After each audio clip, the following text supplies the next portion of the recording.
जय मसीह की।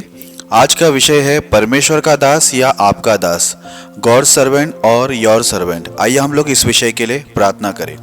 खुदावन यीशु मसीह, हम धन्यवाद देते इस विषय के लिए जो आपने हमें दिए है। इस विषय को आप आशीष करें, आपके दास को पवित्र आत्मा से अगुवाई करके इस वचन को अच्छे एक्सप्लेन करने में मदद सहायता करें। इस वचन के द्वारा सुनने वाले सभी भाई और बहनों को आप बहुत आशीष कीजिए। आप करेंगे, धन्यवाद देते हैं। प्रार्थना यीशु मसीह के नाम में करते हैं, आमीन। तो जैसे आज का जो विषय है हमारा, परमेश्वर का दास या आपका दास। आज जो परमेश्वर जो नियुक्त करते, जिनको हम पास्टर बोलते हैं, परमेश्वर के सेवक बोलते हैं, कई बार हम लोग देखते हैं उनका जो जीवन है, ऐसा हो जाता है कि बहुत सारे लोग जो कलीसिया के अंदर होते, विश्वासी भाई बहन, पास्टरों के साथ जो परमेश्वर के नियुक्त किए हुए, परमेश्वर के चुने हुए अगुवे हैं, उनके साथ ऐसा व्यवहार करते हैं जैसे कि वो परमेश्वर के दास नहीं, पर वो किसी इंसान के, उन लोगों के दास हैं।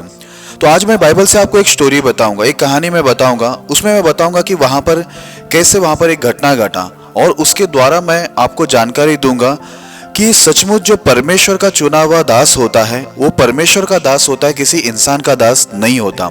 हाँ, मैं इस संसार के सभी दासों के बारे में नहीं बात कर रहा हूँ। कभी भी आप ध्यान देना, जब भी मैं किसी दास के बारे में बात करूँ, यानी पास्टर के बारे में बात करूँ, तो आपको ये ध्यान देना है कि कुछ जो दास है, जो पास्टर लोग हैं, वो परमेश्वर की ओर से चुने गए और परमेश्वर की ओर से काम करते हैं।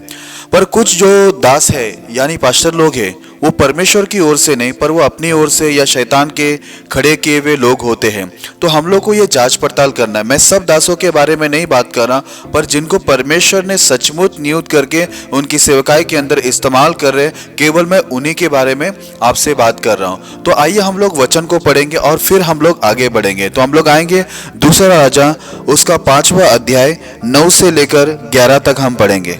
तब नामान घोड़ों और रथों समेत एलिशा के द्वार पर आकर खड़ा हुआ। तब एलिशा ने एक दूत से उसके पास यह कहला भेजा, तू जाकर यरदन में 7 बार डुबकी मार, तब तेरा शरीर ज्यों का त्यों हो जाएगा और तू शुद्ध होगा। परंतु नामान क्रोधित हो यह कहता हुआ चला गया, मैंने तो सोचा था कि अवश्य वह मेरे पास बाहर आएगा और खड़ा होकर अपने परमेश्वर यहोवा से प्रार्थना करके कोढ़ के स्थान पर अपना हाथ फेर कर कोढ़ को दूर करेगा।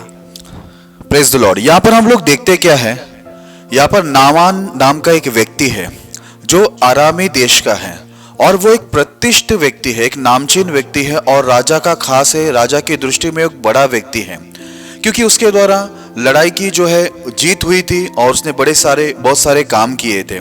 तो ऐसा हुआ कि वो जो नामान जो व्यक्ति है, वो है शूरवीर, लड़ाई में बहुत अच्छा है, सेनापति है, लेकिन प्रॉब्लम ये था कि उसको एक बीमारी थी। वो कोढ़ से पूरी तरह से, उसके शरीर में कोढ़ था, वो कोढ़ से पीड़ित था। तो ऐसा हुआ उसके जीवन के अंदर परमेश्वर का कार्य। एक बार इज़राइल से वो बंदी में एक लड़की, एक छोटी सी लड़की को लेके गया, और वो लड़की नामान के घर में ही, नामान की जो पत्नी है उसके लिए वो सेवा टहल करती थी। और जब वो बच्ची ने ये देखा कि नामान को कोढ़ है, तो उसने क्या किया, उसने नामान की पत्नी को बताया कि इज़राइल के अंदर एक भविष्यवक्ता है एलीशा नाम का, अगर उसके पास मेरा स्वामी चला जाता है, यानी नामान चला जाता है, तो वहां पर जाएंगे, उनकी प्रार्थना के द्वारा नामान चंगा हो सकता है। तो ऐसे जब जानकारी वो नामान की पत्नी को देती है वो बच्ची, तब वो पत्नी जो है नामान की, वो अपने पति नामान को बताती है। तो वो क्या करता है, इस बात का विश्वास करता है और अपने राजा, जो आरामी राजा होता है, उससे परमिशन लेता है और वो इज़राइल के लिए आ जाता है एलीशा से मिलने के लिए। जब वो एलीशा जिस घर में रुका हुआ है उसके द्वार पर जब वो आ जाता है, अपना घोड़ा रथ लेकर सब वहां पर पहुंच जाता है। पहुंचने के बाद ऐसा होता है, एलीशा को अंदर से ही मालूम पड़ जाता है कि नामान आया हुआ है करके। तो वो क्या करता है, एलीशा अपना एक सेवक को बोलता है कि जाके नामान को बोल देना कि यरदन नदी में 7 बार क्या करना, डुबकी ले लेना, इससे क्या हो जाएगा, तेरा कोढ़ चंगा हो जाएगा और तू शुद्ध हो जाएगा। लेकिन जैसे ही नामान इस बात को सुनता है, उसको बहुत गुस्सा आता है। वहां पर लिखा है वो क्रोध से भर जाता है, और क्रोध से भरकर वो चला जाता है। और क्या बोलता है, वो जाते जाते ये बोलता है कि मैंने तो सोचा था कि एलीशा जो परमेश्वर का दास है, वो क्या करेगा, अपने घर से बाहर आएगा और बाहर आकर खड़ा रहकर अपने परमेश्वर यहोवा से प्रार्थना करेगा और मेरे कोढ़ के सारे जगह पर वो हाथ लगाएगा और मुझे इस कोढ़ की बीमारी से वो मुक्ति करेगा, ऐसा मैंने सोचा था करके उसने बोला। हम लोग देखते हैं ये तो एक आरामी व्यक्ति है, इजरायली नहीं, ये कोई परमेश्वर का जन नहीं है, ये विश्वासी नहीं है, लेकिन ये इस बातों को मान लिया कि यहोवा उसको चंगा कर सकता है, इसलिए वो एलीशा से मिलने के लिए वापस आ गया। कई बार ऐसा होता है, बहुत सारे नए विश्वासी भाई बहन कलीसिया में जब आते हैं, नए लोग आते हैं, उनके जीवन के अंदर बहुत सारा समस्या, बहुत सारे परेशानी होते हैं, लेकिन जब वो लोग आते हैं, अन्य जाति से जब बाहर आते हैं, परमेश्वर की ओर मुड़ते हैं, तो उनके अंदर आपको ये गुण देखने को मिलेगा। ये गुण कैसा गुण होता है? वो लोग जब आते हैं तो एक घमंड के साथ आते हैं। जैसे हम लोग जानते हैं कि नामान जो है वो राजा का एक खास व्यक्ति है, राजा के सामने एक बड़ा व्यक्ति करके बाइबल के अंदर लिखा है। अगर आप ऊपर की तरफ पढ़े तो वहां पर लिखा हुआ है कि वो एक नामचीन व्यक्ति, एक प्रतिष्ठित व्यक्ति है और वो सेनापति भी है। तो वो एक नामचीन व्यक्ति होने के नाते और इतनी सारी लड़ाई उसके द्वारा विजय पाने के वजह से उसके अंदर एक घमंड है, और उस घमंड के साथ ही आया। वो सोचा कि मैं जाऊंगा और परमेश्वर का दास उठ के आएगा, मेरे लिए खड़ा रहेगा, खड़ा रह के मेरे लिए परमेश्वर से प्रार्थना करेगा, मुझे सब जगह छुएगा और फिर जाके मैं क्या होगा, चंगा हो जाऊंगा। उसको बहुत गुस्सा आया जब एलीशा बाहर नहीं आया, तो उसको ऐसा लगा कि उसका अपमान हुआ है करके।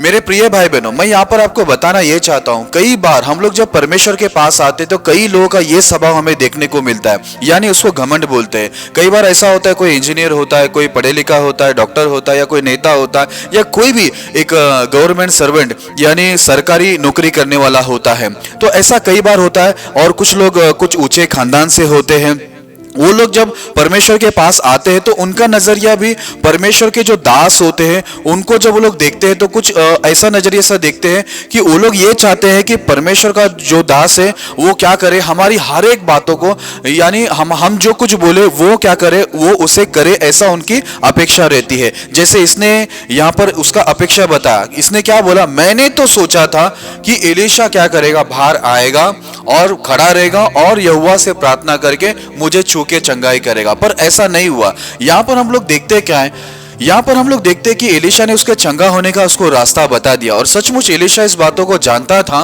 कि ये व्यक्ति अब इस वक्त कैसा रूप में है, ये अपने घमंड के रूप में यहाँ पर आया हुआ है। उसके अंदर नम्रता नहीं है, क्योंकि वो परमेश्वर को अच्छी रीति से जानता नहीं, ना ही वो परमेश्वर के शास्त्रों को जानता है। इसलिए एलीशा ने उसको 7 बार डुबकी लगाने के लिए बोला, जबकि अगर आप देखें एलीशा अगर एक शब्द से खाली प्रार्थना करे, एक शब्द उसके मुंह से गिर जाए तो वहां पर ही नामान क्या हो जाएगा, तुरंत ही वो चंगा हो जाएगा। लेकिन नामान ये जानता था, परमेश्वर ही जानता है, पवित्र आत्मा ये जानता है, इसलिए पवित्र आत्मा उसके जरिए क्या काम किया, उसको नम्र बनाने के लिए बोला, यरदन नदी में जाकर क्या कर, तू डुबकी मार, क्योंकि यहां पर कुछ चीज उसको सीखने मिलेंगे, यहां पर उसको कुछ नम्रता आएगी, जो उसके अंदर बदलावट होना बहुत जरूरी है। क्योंकि देखो, यूं ही एक इंसान जब चंगाई हो जाता है, लोगों के जीवन में यूं ही आशीष आ जाता है, यानी आसानी से कोई चीज उनको मिल जाती है तो उसका वैल्यू नहीं होता। कोई व्यक्ति एक आसानी से चंगाई प्राप्त करे, आसानी से उसको परमेश्वर की आशीष मिले, तो उसका परमेश्वर का जो उसको उतना वैल्यू नहीं होता है, परमेश्वर का वचन का या परमेश्वर का दास का उतना उसके मन में इज्जत नहीं होती है, क्योंकि उसको वो चीज आसानी से मिली है। मेरे प्रिय भाई बहनों, कई बार हमारे जीवन में भी ये होता है, जो नामान के जीवन में था, नामान का जो स्वभाव था वो हमारे अंदर भी होता है। हम भी ऐसा बोलते हैं, क्या बोलते हैं हम लोग इस प्रकार बोलते हैं, मैंने तो सोचा था।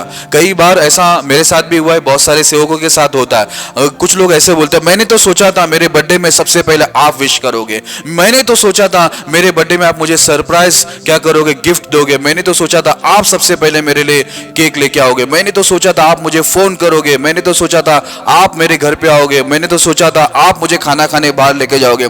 ये मैंने तो जो सोचा था, ये जो बात है, कई बार कई विश्वासी भाई बहनों के जीवन के अंदर रहता है कि मैंने ये सोचा था करके।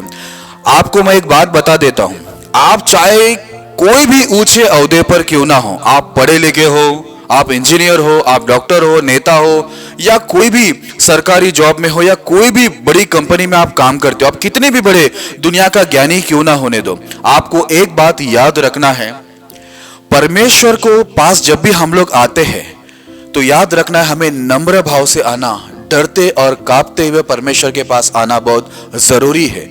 कई बार हम लोग ये सोचते हैं परमेश्वर का जो दास है, चुना हुआ व्यक्ति होता है, कई बार हम लोग उनको दान देते हैं या उनके पास हम दशमांश देते या कोई भी गिफ्ट हम उनको देते हैं, कई बार हम लोग को ऐसा लगता है कि हमने उनके लिए बहुत बड़ा काम कर दिया।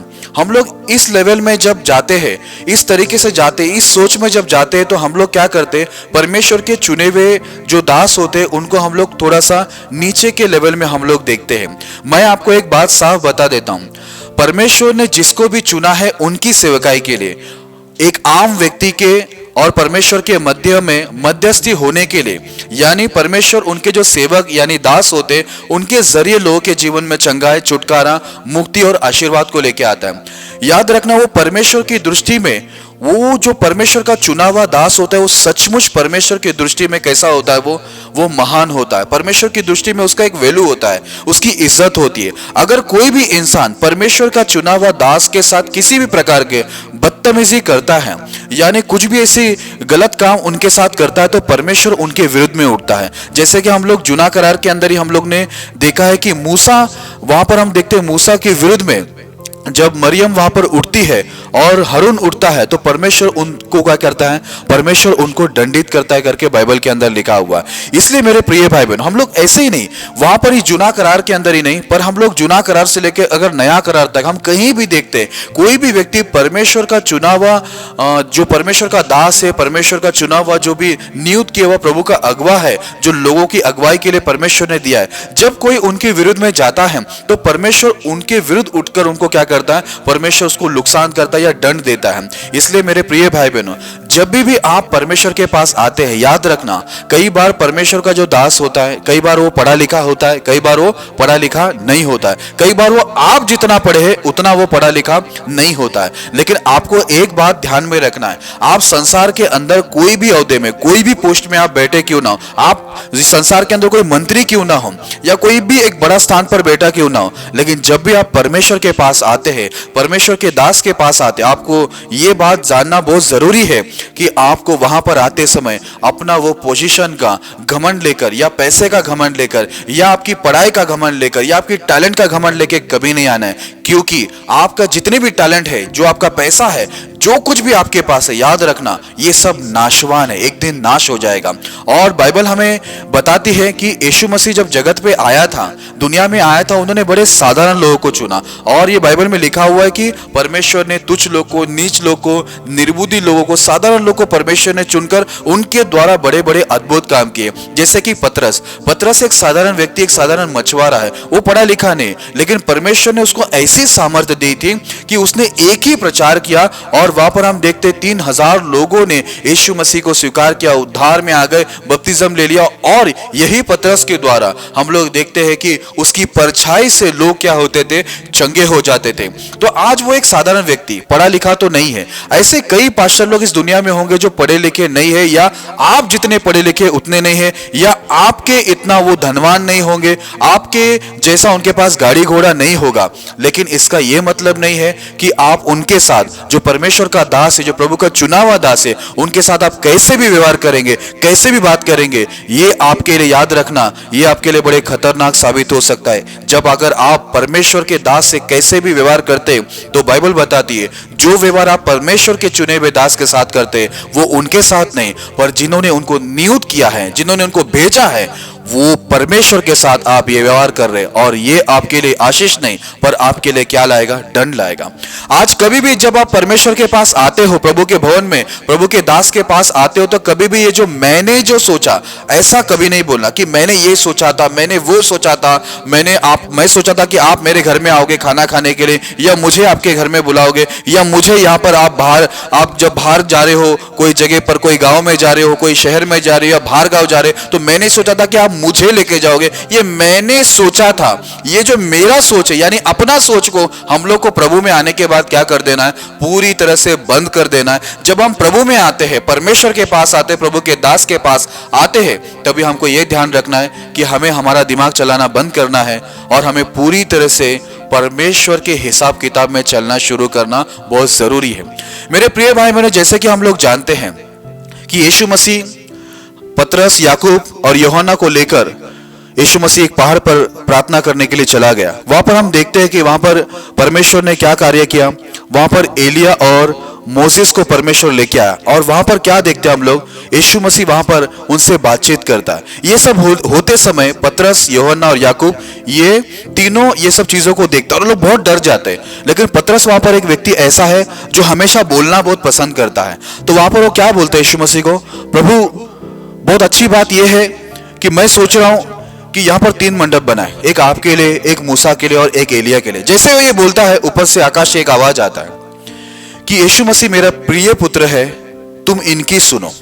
कभी भी ध्यान में रखना, चुना हुआ सेवक जो आपके ऊपर अगुवाई के लिए रखा गया, आपको सिखाने के लिए रखा गया है, आपको उनकी सुनना है, आपको उनको प्लान नहीं देना है, आपको उनको अगुवाई करने नहीं जाना है, जिनकी अगुवाई में आपको चलना है। कई बार क्या होता है, हम उनकी अगुवाई करने जाते हैं जिनको परमेश्वर ने हमारी अगुवाई करने के लिए रखा होता है। कई लोग ऐसे कलेशे में आ जाते हैं, परमेश्वर के दास के पास ऐसे वो लोग वाद विवाद करते हैं। वो लोग चाहते हैं कि जो वो लोग बोले वो परमेश्वर का दास सुने। कई बार कुछ लोग सीखने को आते हैं लेकिन सीखते नहीं है, पर सिखाने की ज्यादा कोशिश करते, और यही चक्कर में वो लोग क्या हो जाते, परमेश्वर के अनुग्रह से वंचित हो जाते। जो परमेश्वर ने उनके लिए रखा हुआ चंगाई है, जो परमेश्वर ने उनके लिए रखा हुआ आशीष है, छुटकारा है, वो सब उनके जीवन से क्या होता है, निकल जाता है। क्यों? ऐसे नामान जैसे स्वभाव रखने से। इसलिए मेरे प्रिय भाई बहनों, भले आप प्रतिष्ठित क्यों ना हो, एक नामचीन व्यक्ति क्यों ना हो, लेकिन परमेश्वर के पास दुनिया का कोई भी राजा, कोई भी महाराजा, कोई भी व्यक्ति क्यों ना हो, उसको शून्य होकर आना ही अच्छी बात है, क्योंकि ये महान परमेश्वर का दरबार है। याद रखना, आप संसार में जब जाते हैं लोग आपको सम्मान करते हैं, इज्जत करते हैं, लेकिन आपको एक बात ध्यान रखना है, जब आप परमेश्वर के पास आते हैं तो आपको परमेश्वर को सम्मान करना है, और परमेश्वर के दास को और परमेश्वर के लोगों को आपको सम्मान करना है। क्योंकि अगर आप ऐसा नहीं करोगे तो क्या होगा मालूम है, आपके जीवन में जो आने वाली आशीष है, जो परमेश्वर आपके जीवन में जो कुछ भी अद्भुत चमत्कार करना चाहता है, ये सब चीजों को आप खुद ही क्या करोगे, आप रोकोगे, ऐसे स्वभाव रख के जैसा नामान ने वहां पर बात किया। तो आइए हम लोग एक और वचन पढ़ते हैं और फिर हम आगे बढ़ते हैं। दूसरा राजा उसका 5वां अध्याय 12 वचन को हम पढ़ेंगे। क्या दमिश्क की अबाना और परपर नदियां इज़राइल के सब जलाशयों से उत्तम नहीं है? क्या मैं उनमें स्नान करके शुद्ध नहीं हो सकता हूँ? इसलिए वह क्रोध से भरा हुआ लौट कर चला गया।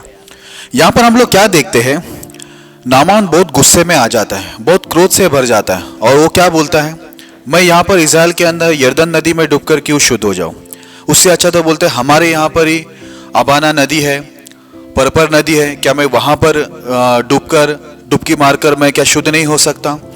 वो अपना तरीके से उसने बात करना शुरू कर दिया। कई बार ऐसा होता है, बहुत सारे लोग जब कलेशे में आते हैं वो लोग भी ऐसे उल्टा सीधा बात करने शुरू करते हैं। वो लोग बोलते हैं क्या पास्टर क्या मंत्री है, वो हमसे मिलना नहीं चाहता। मंत्री लोग भी हमसे मिलते हैं, मंत्री लोग भी हमारे फोन उठाते हैं, और ये पास्टर उससे क्या बड़ा है क्या, ऐसा सब उल्टा सीधा बात करने शुरू करते हैं। तो बोलने लगते हैं हम लोग तो इससे अच्छा तो हमारे अन्य जाति में अच्छा है, पंडित लोग वहां पर मिलते। कई बार हम लोग क्या करते हैं, परमेश्वर का जो चुना हुआ अभिषेक दास का जो लेवल है, हम लोग उन पंडित बाबाओं के साथ करने लगते हैं जो लोग पैसों के लिए क्या करते हैं, कुछ भी करने को तैयार होते हैं। उन मंत्रियों के साथ हम लोग उनके साथ क्या करते हैं, इनका ये जोड़ने लगते हैं, उनका लेवल में लाते हैं कि मंत्री लोग भी हमसे मिलते हैं तो मंत्री लोग भी हमारा फोन उठाते हैं, तो ये क्या उनसे बड़ा है क्या। आज बहुत सारे लोग दुनिया में ऐसे हैं जो संसारिक है, इसके वजह से वो लोग पैसों के लिए क्या करेंगे, आपके बहुत सारे काम करेंगे, आपके बोलने पर उठेंगे, बैठेंगे, बहुत कुछ करेंगे। लेकिन मैं आपको एक बात बता दूं, परमेश्वर का जो दास होता है, परमेश्वर का चुना हुआ, परमेश्वर का अभिषेक, पवित्र आत्मा से परिपूर्ण व्यक्ति, इनके साथ आप जो संसार के साथ आप उनका क्या करना, उनको उस लेवल पे लाना मत। क्योंकि आप जिसके सामने इस वक्त खड़े हैं वो महान परमेश्वर का चुना हुआ दास रहता है।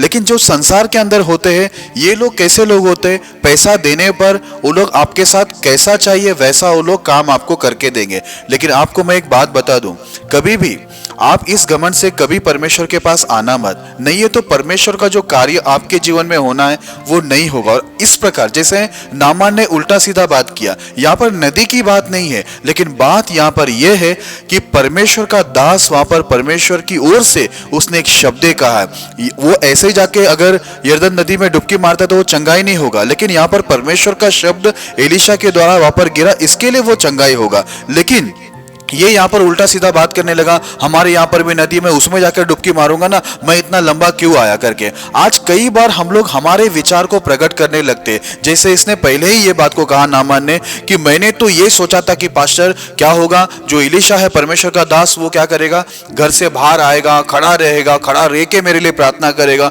और मेरे सब जगह मेरे शरीर में जहां भी कोड़ है वो छू के उसे शुद्ध करेगा, चंगाई करेगा। यहाँ पर भी वो उल्टा सीधा बात करने के लिए शुरू किया। इसलिए मेरे प्रिय भाई बहनों, आज देखो परमेश्वर हम लोग को जानता है, इसलिए एलीशा के द्वारा परमेश्वर ने यही काम उसको दिया कि तुझे 7 बार जाकर क्या करना है, डुबकी मारना है। क्योंकि परमेश्वर चाहते थे और परमेश्वर का वो जो दास है वो भी चाहता था पहला ये नम्र बने, क्योंकि वो बड़े क्रोधी व्यक्ति था। आज देखो कितना गुस्से में आकर वो ऐसा उल्टा सीधा बोल के सीधा वो जा रहा है, जबकि गरज किसको है, गरज उसको खुद को है। वो बीमार है, भले वो शूरवीर है, भले वो सेनापति है, भले वो राजा का खास व्यक्ति है, प्रतिष्ठित व्यक्ति है, लेकिन आज उसको इस दास की जरूरत है, उसको परमेश्वर की जरूरत है। लेकिन वहां पर भी आकर वो क्या दिखा रहा है, अपना रुआब दिखा रहा है, घमंड दिखा रहा है। मेरे प्रिय भाई बहनों, मैं आपको बता दूं, आप जब परमेश्वर के पास आते हैं तो ये नामान का ये स्वभाव लेकर कभी मत आना। भले आप कितने भी बड़े औहदे पर, कितने भी बड़े पोजीशन पर क्यों ना हो, कितने भी आप पढ़े लिखे, कितने भी बड़े धनी क्यों ना हो, याद रखना पृथ्वी का जो मालिक है, पृथ्वी के जितने भी धनी, आकाश पृथ्वी में जो कुछ भी है, ये सबका मालिक परमेश्वर है। और जो परमेश्वर का चुना हुआ दास होता है, हम लोग याद रखना उसको परमेश्वर हमारे लिए नियुक्त करता है कि हम उनके द्वारा परमेश्वर की आशीष और परमेश्वर का रखा हुआ सब कुछ प्राप्त करें। हम उनके साथ इस प्रकार बात ना करें जो नामान ने किया।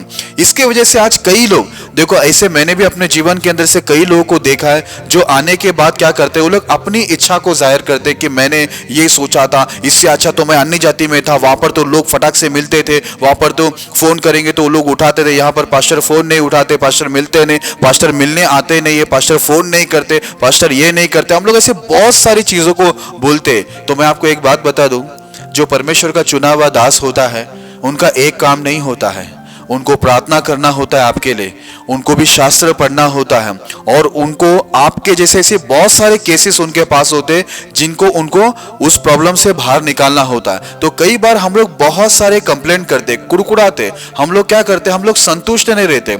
आज देखो यहाँ पर इसकी भलाई की बात की, यहाँ पर इसको नामान को जरूरत भी है, उसको चंगाई होना है। आज देखो उसको कोई भी चंगाई नहीं कर सका, भले वो शूरवीर है, सेनापति है, फिर भी उसको चंगाई अभी तक कहां से भी नहीं मिली। जब यहाँ पर एक चंगाई का रास्ता मिलता है तो भी यहाँ पर वो अपना स्वभाव को प्रकट करता है कि मैंने ये सोचा था, मैं सोच रहा हूं कि मैं जो सोच रहा वैसा होना चाहिए कि एलीशा बाहर आए और मेरे लिए खड़ा रहकर, वो भी बैठकर नहीं, वहां पर लिखा है खड़ा रहकर, मैं सोचा कि खड़ा रहकर वो प्रार्थना करेगा और मुझे पूरी तरह से कोढ़ को क्या करेगा, छुएगा। उस समय के अंदर मैं आपको बता दूं, कोढ़ की जो बीमारी थी वो एक बहुत बड़ी बीमारी मानी जाती थी, उसको कोई छूने को पसंद नहीं करेगा। लेकिन यहाँ पर ये बोलता है वो आकर मुझे छूना चाहिए। आज बहुत सारे ऐसे विश्वासी भाई बहन जिनके अपेक्षा बहुत रहते, पास्टर से बहुत अपेक्षा रहते कि कोई नहीं तो पास्टर तो मुझे मदद करेगा, पास्टर तो मेरे साथ ये करेगा, मैं तो सोचा था, मैं तो सोची थी कि पास्टर किसी को नहीं बताया तो मुझे तो जरूर बताएंगे जो गुप्त बात है। हम लोग ऐसे बहुत सारे अपेक्षा पास्टर से रखते हैं। हम पास्टर का सुनते नहीं पर पास्टर को सुनाते हैं कि मैंने ये सोचा था। आप जो सोचा था, मैं आपको बोलता हूं, आप जो सोच रहे हो उसको आपको पूरी तरह से बंद करना है। जब तक आप आपका सोच को हटाओगे नहीं, कई बार हम प्रभु में आने के बाद भी अपना सोच को लेके आते हैं और अपना सोच को बार बार हम लोग परमेश्वर के दास के आगे रखते हैं और परमेश्वर के दास को आपके प्रति काम करने देते ही नहीं। इसके वजह से क्या होता है, आपका भी टाइम वेस्ट होता है, आप भी क्या होता है, लंबा समय ले लेते हो आशीष पाने के लिए, छुटकारा पाने के लिए, और वहां पर परमेश्वर का दास का भी क्या होता है, वहां पर टाइम वेस्ट हो जाता है और दिमाग भी क्या होता है उनका पूरी तरह से खराब हो जाता है, उनका दिशा चेंज हो जाता है। जो वो करना चाहते हैं आपके पीछे काम वो नहीं कर पाते। जैसे नामान भी यहाँ पर गुस्सा होके जा रहा है, लेकिन अच्छी बात यह है कि नामान वहां पर बहुत गुस्सा हुआ, बहुत कुछ बोला, लेकिन उसके साथ में जो उसके सेवक लोग थे वहां पर उन लोग ने बहुत ही अच्छा वहां पर क्या किया, किरदार निभाया। उन्होंने बहुत अच्छा नामान को समझाया। उसको भी हम लोग वचन से पढ़ेंगे और उसके बाद हम लोग क्या करेंगे, हम लोग आगे बढ़ेंगे। आइए हम उस वचन को पढ़ते हैं, दूसरा राजा 5वां अध्याय 13 और 14 वचन। तब उसके सेवक पास आकर कहने लगे, हे हमारे पिता, यदि भविष्यद्वक्ता तुझे कोई भारी काम करने की आज्ञा देता तो क्या तू उसे न करता? फिर जब वह कहता है कि स्नान करके शुद्ध हो जा, तो कितना अधिक इसे मानना चाहिए। तब उसने परमेश्वर के भक्त के वचन के अनुसार यरदन को जाकर उसमें 7 बार डुबकी मारी और उसका शरीर छोटे लड़के का सा हो गया और वह शुद्ध हो गया। यहाँ पर हम लोग क्या देखते हैं, उसके जो सेवक होते हैं नामान के, उसके सेवक लोग उसको अच्छे से समझाते हैं, बोलते हैं हमारे पिता, अगर भविष्यवक्ता तुझे कोई भारी काम देता तो क्या तू नहीं करता क्या? और जब वो इतना आसान काम दे रहा है कि पानी में 7 बार डुबकी मारकर शुद्ध हो जा, तो बोलते हैं इसे कितना अधिक मानना चाहिए। जब ये लोग समझाया तो उसने क्या किया, उसने 7 बार जाकर डुबकी मारा और क्या हो गया, उसका बोलते शरीर छोटे लड़के जैसा हो गया और वो शुद्ध हो गया करके लिखा है। आज अच्छा है कि नामान के साथ जो सेवक लोग थे ये बड़ा अच्छा उनको सम्मति दिया, लेकिन अगर आजकल के अगर आप लोगों को देखें तो कितने सारे विश्वासी भाई बहन लोग भी ऐसे लोग हैं जो क्या होता है, अगर कोई व्यक्ति पास्टर के ऊपर भड़क जाता है, परमेश्वर के दास के ऊपर गुस्सा हो जाता है, तो जो आसपास के जो विश्वासी है ना वो और ज्यादा भड़का देता है। वो लोग अलग अलग भाषाओं के अंदर और अलग अलग तरीके से उनको बहुत मजबूत क्या करते हैं और गुस्से में उनको लेके आते ताकि वो और भी परमेश्वर के दास के विरुद्ध में जाए और क्या हो जाए, वो शापित हो जाए। तो ऐसे बहुत सारे लोग हैं यहाँ पर देखो। लेकिन मुझे बहुत अच्छा लगा कि नामान कोड़ी के साथ में जो सेवक लोग थे उन्होंने बहुत अच्छे से समझाया कि इस आज्ञा को हमें क्या करना चाहिए, बहुत अधिक मानना चाहिए, क्योंकि हमें एकदम ही आसान आज्ञा हमें दी। कई बार हम लोग को जब परमेश्वर का दास हमें कोई आज्ञा देता है तो हम लोग क्या हो जाता है, वहां पर गुस्सा हो जाते हैं और हम लोगों को क्या होता है, ऐसे जो अच्छे सम्मति देने वाले भी कई बार नहीं मिलते। यहाँ पर तो थे, लेकिन मैंने ऐसे कई लोगों को देखा है जो लोग परमेश्वर के दास की आज्ञा को नहीं मानते, उनको बाकी लोग क्या करते और भी भड़का देते। हाँ सच बात है, अगर ये आजकल के जो विश्वासी अगर वहां पर होते हैं ना नामान कुड़ी के साथ में, तो वो क्या बोलते मालूम है, सही बात है, पास्टर को बाहर आना चाहिए था, एक बार मिलना तो चाहिए था, हम लोग तो इतनी दूर से आए, ये पास्टर क्या इतना बड़ा व्यक्ति है क्या, इनको तो कम से कम बाहर तो आना चाहिए था। हम लोग क्या करते हैं, ऐसे बहुत सारे लोग को हम लोग और भड़का देते हैं, क्योंकि हम लोग परमेश्वर के जो चुने हुए दास है उनको उतना सम्मान इज्जत नहीं करते। इसके वजह से हम लोग ऐसा व्यवहार और ऐसी बातें उनके प्रति करते हैं। इसलिए मेरे प्रिय भाई बहनों, यहाँ पर देखो, यहाँ पर हम लोग देखते हैं कि कितने अच्छे से उनको समझाया और वो समझ भी लिया और जाकर 7 बार डुबकी मारता है, उसका क्या हो गया, शरीर शुद्ध हो गया और एक छोटे लड़के जैसा उसका शरीर चंगा हो गया पूरी तरह से। आज मैं आपको एक बात बता देता हूं, अगर परमेश्वर का चुना हुआ कोई भी दास आपको अगुवाई करता है और आपको आज्ञा देता है, मैं आपको साफ बताता हूं, उनकी आज्ञाओं को मानना ये आपके लिए एक बड़ी आशीष का कारण होगा, बड़ी छुटकारा का कारण होगा, बड़ी उन्नति का कारण होगा, क्योंकि वो इंसान जो परमेश्वर का चुना हुआ सचमुच है वो परमेश्वर की ओर से बात करता है, अपनी ओर से नहीं। देखिए यहाँ पर आज ये इतना गुस्सा करके जा रहा था, सीधा कितना बड़बड़ किया उसने। हाँ, इजराइल के बारे में, उस नदी के बारे में बोलते हमारे इधर भी नदी है, मैंने तो सोचा था एलिशा बाहर आएंगे और मेरे लिए ऐसा करेंगे वैसा करेंगे, उसने बहुत कुछ बोला, लेकिन बाद में उसको अच्छी सम्मति मिला और तो उसने क्या किया, वहां पर वो नम्र होकर उसने वहां पर उस आज्ञा को माना और 7 बार डुबकी लेके चंगा हो गया, उसका ही भला हो गया। इसलिए मेरे प्रिय भाई बहनों, जब परमेश्वर का दास आपको कोई आज्ञा देता है तो उसको क्या कर लेना, आप मान लेना। उसके साथ कोई आपको अच्छी सम्मति देता है कि जाके पास्टर का सुन ले, जो वो बोल रहा है उनको मान ले, तेरा भला होगा, तब आप उसको क्या करना चाहिए, मानना चाहिए। यहाँ पर क्या होता है, पास्टर बोले तो भी मानते नहीं है और कोई अच्छे लोग जाकर समझाए तो भी मानते नहीं। ऐसे भी बहुत सारे विश्वासी भाई बहन हैं और ऐसे भी विश्वासी भाई बहन हैं जो लोग क्या करते हैं, कोई भड़क जाता है तो उसको और भी भड़काने का काम करते हैं। सही बात है, पास्टर को ऐसा नहीं करना चाहिए था,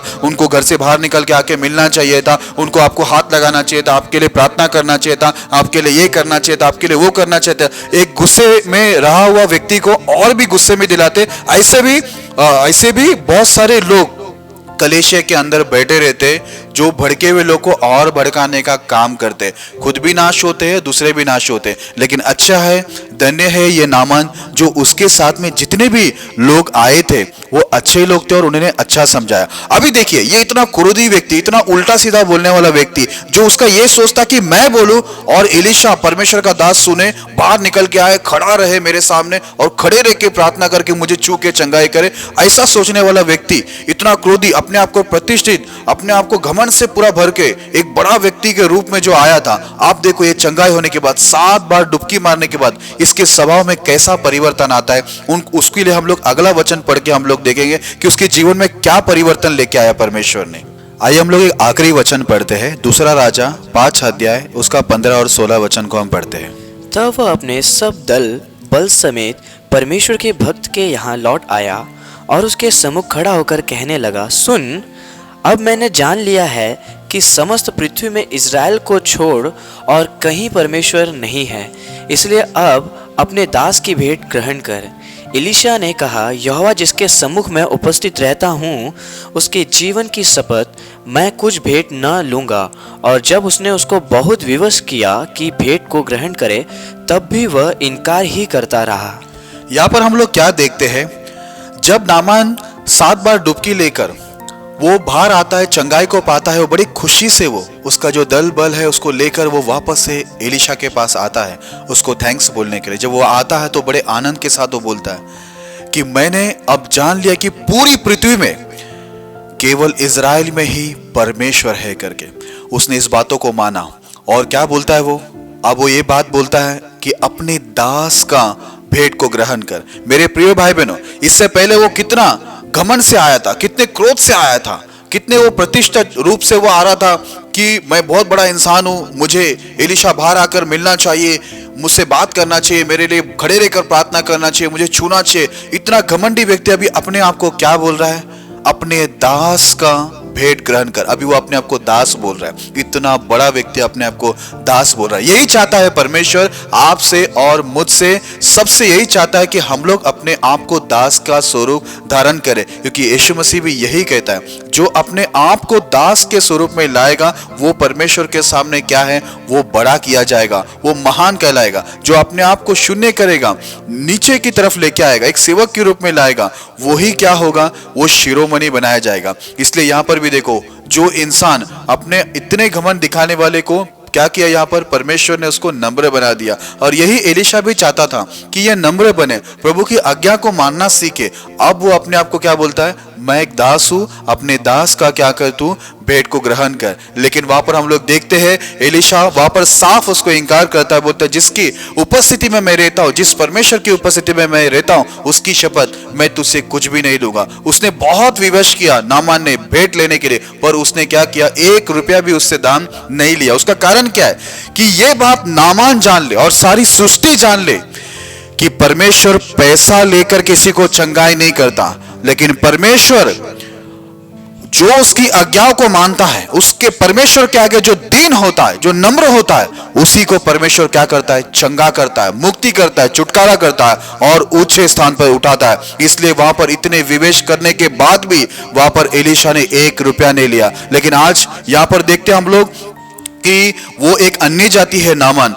ये बात हम लोग को भी ध्यान में रखना है, जो बहुत सारे पास्टर लोग हैं, इस बातों को ध्यान में रखना है कि उनके अंदर गलतफहमी ना हो। एलीशा ने बहुत बुद्धिमानी से काम किया कि ये अन्य जाति व्यक्ति जो नामान है, इसके अंदर ये गलतफहमी ना हो कि जैसे हम लोग डॉक्टर को, पंडित बाबा को पैसे देकर हम कुछ भी करवाते, वैसे वो लोग पास्टर को ना सोचे। इसलिए मेरे प्रिय भाई बहनों, आप भी जब कोई परमेश्वर के दास के सम्मुख आते तो आप उनको पंडित बाबा या किसी भी डॉक्टर के या कोई भी ऐसे लोग जो संसारिक है, जो अन्य जाति, उनके लेवल में उनको लेकर आप उनके साथ ऐसा व्यवहार करके ऐसा कुछ भी गलत बात मत कीजिए। यहाँ पर भी देखो, उसको लगा मैं पैसा दूंगा और वहां पर क्या हो जाएगा, परमेश्वर का दास ले लेगा, क्योंकि सबको ऐसे ही लगता है कि पैसा है तो सब कुछ है। लेकिन एलीशा ने उसके दिमाग से, जो परमेश्वर का दास था एलीशा, उसके दिमाग से इस बात को हटा दिया कि पैसे से सब कुछ नहीं हो सकता, पर परमेश्वर से सब कुछ हो सकता है। परमेश्वर है जो असंभव को क्या करता है, संभव करता है। आज दुनिया में कितने धनी लोग हैं जिनको बड़े बड़े रोग थे, क्या उनको पैसा बचा सका? नहीं।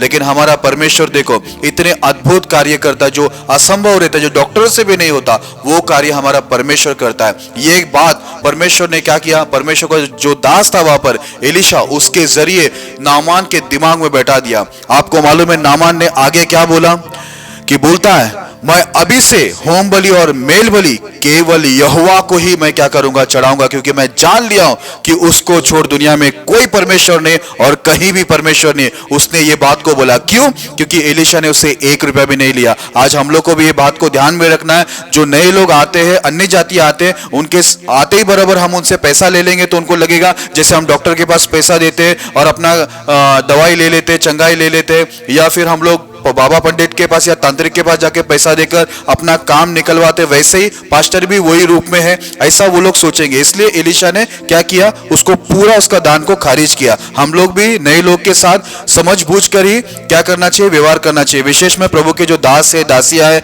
जो लोग परमेश्वर का सुसमाचार बांटते, सेवकाई करता है, उनको मैं बताना चाहता हूं कि आप भी इसी प्रकार जो एलिशा ने किया बुद्धिमानी के साथ पेश आइए। नहीं है तो क्या होगा, लोग आपको भी संसारिक बाबा पंडित तांत्रिक के समान आपको भी गिनती मिलेगी। तो मैं आपको फाइनली ये बताना चाहता हूं आखिर में और खत्म करना चाहता हूं कि जो भी परमेश्वर का चुना हुआ दास होता है वो परमेश्वर का दास होता है, वो आपका दास नहीं होता है कि आप बोले तो उठे, आप बोले तो फोन करे, आप फोन करे तो वो फोन उठाए, आप जो चाहते हो वो नहीं करेंगे। याद रखना, परमेश्वर ने उनको अभिषेक इसलिए किया है और उनको नियुक्त इसलिए किया है कि वो आपको गाइड करे, वो आपको अगुवाई करे, वो आपको समझाए, वो आपको सिखाए, वो आपको रास्ता बताए। परमेश्वर उसके लिए परमेश्वर ने अपने दासों को रखा है। तो आप जाके परमेश्वर के दासों को सिखाने मत बैठिए, परमेश्वर के दास की अगुवाई करने मत जाइए, नहीं तो क्या होगा, आप चंगे नहीं होगा। यहाँ पर तो नामान नम्र बन गया, उनके सेवक लोग के समझाने के द्वारा वो क्या हो गया, नम्र बन गया, इसके लिए उसको चंगाई मिला और क्या हो गया, वो परमेश्वर के लिए बहुत बड़ी गवाही बन गई। जब तक पृथ्वी कायम है, नामान के बारे में गवाही हर जगह में दिया जाएगा, हर जगह में क्या होगा, प्रचार किया जाएगा। तो फिर मैं आपको बताता हूं, कोई भी परमेश्वर का चुना हुआ दास आपका दास नहीं है, वो परमेश्वर का दास है। इस बातों को हमेशा क्या करना, आप याद रखना और उनके साथ आप कभी भी ऐसा मत सोचना कि वो मेरा दास है, मैं बोलूं तो वो सब कुछ करे। अगर आप ऐसा सोच के जाओगे तो आपकी एक अच्छी गवाही नहीं होगी और आपको आशीष भी नहीं मिलेगा। और दूसरी ये बात है, जैसा नामान ने अपने आप को नम्र बना के वो चंगाई पाया, आशीष पाया, एक अच्छी गवाही बनाए, आप भी अपने आप को परमेश्वर के पास आकर और परमेश्वर के दास के पास आकर नम्र बनाइए, नम्र बने, ताकि आप भी वैसे आशीष को पाए। और दूसरी बात यह है, आखिर की बात, जैसे नामान के सेवक लोग ने उसको अच्छा सम्मति दिया, वैसे आप भी दूसरे को कभी भी सम्मति देते हैं। जब भी कोई क्रोधित होता है, परमेश्वर के दास के विरुद्ध में जाता है, तो आप भी उनको अच्छी सम्मति देना, उनको और भड़काना मत। नहीं, सही बात है, पास्टर को बाहर निकलना चाहिए था, आपका इज्जत करना चाहिए था, आपके लिए प्रार्थना करना चाहिए था, आप बीमार थे तो घर पे आए नहीं प्रार्थना करने के लिए, घर से ही प्रार्थना करूंगा, ऐसा बोला नहीं, ये ऐसा गलत किया है पास्टर, ऐसा बोल बोल के आप उनको भड़का दोगे ना, तो सामने वाला भी क्या होगा, परमेश्वर के द्वारा दंडित होगा और आप जो एडवाइस दे रहे हो वो भी दंडित होगा। यानी यहाँ पर हम देखते हैं कि बहुत अच्छी सम्मति दी गई, जिसके द्वारा क्या हो गया, वहां पर नामान चंगाई पाया, एक अच्छी गवाही बना। इसके लिए कभी भी हम अच्छे सोच रखे, लोगों को अच्छी सम्मति दे और परमेश्वर के दास को अपना दास नहीं, केवल वो परमेश्वर का दास है, उसको परमेश्वर का दास समझकर आप उसको सम्मान करना। क्योंकि जब आप परमेश्वर के दास को सम्मान करते हैं, उसका मतलब है आप परमेश्वर को सम्मान करते हैं। मैं विश्वास करता हूं कि इस संदेश के द्वारा परमेश्वर आपको बहुत आशीष करेंगे। ये संदेश के द्वारा प्रभु अपनी करुणा और दया आपके ऊपर हमेशा बना के रखे। आइए मैं आपके लिए प्रार्थना करता हूं। खुदावंद यीशु मसीह, मैं दुआ करता हूं प्रभु, सुनने वाले सभी भाई बहनों के ऊपर आपकी अनुग्रह इस वचन के द्वारा आप सभी को नम्र बनाएं, ताकि वो भी नामान की तरह चंगाई और आशीष को पाए और छुटकारा को पाए और एक अच्छी गवाही बने। ऐसे विनती करते हैं। इस वक्त जो भी बीमार है, अपाहिज है, शैतान जादू से पीड़ित है, यीशु के नाम में उन्हें चंगाई करे। कोई बांझ बहन है, उनके बंधकों के यीशु के नाम में खुल जाए। और परमेश्वर कोई दुखी है, उनके दुख को दूर करना, सबकी आंसू को पोंछना, सबके सारे दुख सुख में बदल जाए यीशु के नाम में। प्रभु उनका जीवन, उनकी स्थिति, उनका स्वभाव सब कुछ बदल जाए, सबकी सारी जरूरतों को पूरा करे, सबके काम, बिजनेस में और पढ़ाई कोर्स में, हर चीजों में आशीष करना। और परमेश्वर हमेशा आपके सभी बच्चे लोग जो आप पर भरोसा करते प्रभु, और सभी आपके दास दासी जो आप पर भरोसा करते, आपकी सेवकाई करते, उनको सदा प्रभु आप आशीष और आनंद से भरपूरी करके चलाना। आप करेंगे, धन्यवाद देते हैं। ये प्रार्थना यीशु के नाम में करते हैं, आमीन।